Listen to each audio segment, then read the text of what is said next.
But what about 479? Is that a big number? In actual terms, yes. Actually, Nigel, that really does depend on the context. Try and fit 479 people inside your living room, you might struggle. Try and do the same with 479 people in Wembley Stadium, they'll probably get lost. So why 479? And why have I got Nigel Farage helping me out today? Well, a recent poll looked at people's voting intentions by the broadcaster they get their news from.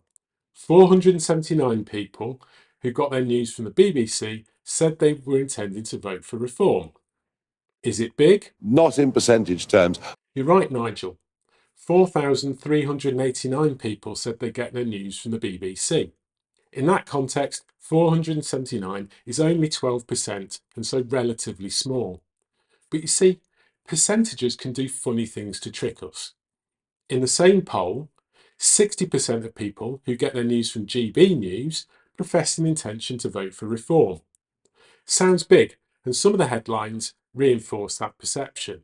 So while 60% might sound big, it only equates to 208 people.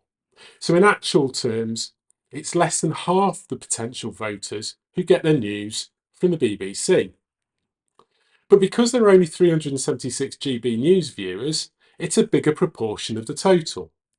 The percentage figure inflates the largesse or the bigness of the number. 479 is a small slice of a big pie. 208 is a big slice of a much smaller pie. The overall size of the pie is a dictating factor on how big or small the number actually is. So this might not help politicians like Nigel sell their pledges, but I want to help you make sense of these big numbers. When you see or hear a number, whether it's the result of a poll, the cost of a party's tax plans, or the amount they plan to spend on public services, put some context to it. Then you'll know if it's big or small. Right, okay.